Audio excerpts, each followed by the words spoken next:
Terpidana mati kasus penyelundupan narkotika Mary Jane Fiesta Veloso akan dikembalikan ke Filipina. Namun pemerintah menegaskan tidak membebaskan Mary Jane, melainkan mengembalikan ke negara asalnya melalui kebijakan pemindahan narapidana atau transfer of prisoner. Menko Kumham IMIPAS Yusril Iza Mahendra dalam keterangan tertulis Rabu 20 November 2024 menyebut tidak ada kata bebas dalam pernyataan Presiden Filipina Ferdinand Marcos Jr. sebelumnya.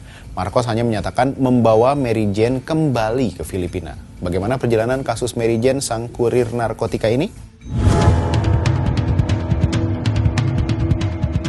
Kesepakatan untuk mengembalikan Mary Jane ke Filipina karena Indonesia telah menerima permohonan resmi dari pemerintah Filipina terkait pemindahan Mary Jane. Proses pemindahan Mary Jane ini diperkirakan dilangsungkan Desember mendatang.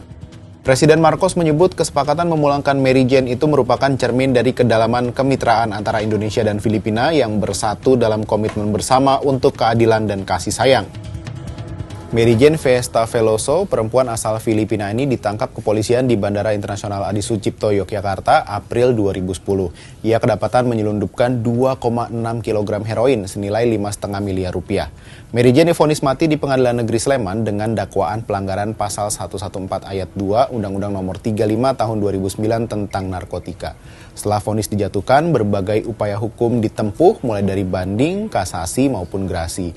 Namun semuanya ditolak. Bahkan pada Maret 2015, MA menolak peninjauan kembali yang diajukan kuasa hukum Mary Jane.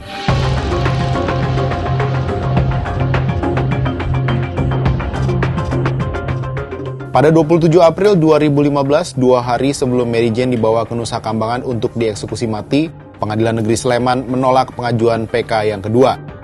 Mary Jane dibawa bersama 8 terpidana kasus narkotika ke Nusa Kambangan, Cilacap, Jawa Tengah 29 April 2015. Namun di menit-menit akhir, eksekusi Mary Jane ditunda karena permintaan Presiden Filipina saat itu, Benigno Aquino.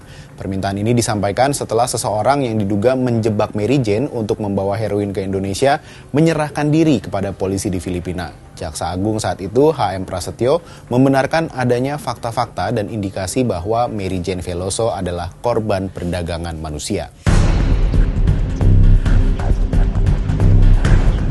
Mary Jane kemudian dibawa kembali ke Yogyakarta dan hingga kini ditahan di Lapas Kelas 2B Yogyakarta di Wonosari, Kabupaten Gunung Kidul.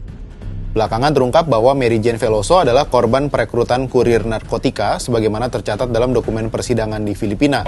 Mary Jane Veloso sejatinya adalah pekerja migran asal Filipina dan ibu dari 2 anak. Ia pernah bekerja di Dubai, namun ia pulang setelah mengaku menerima percobaan pemerkosaan oleh majikannya. Nah, nantinya setelah Mary Jane kembali ke negaranya dan menjalani hukuman di sana, kewenangan pembinaan beralih menjadi kewenangan Filipina.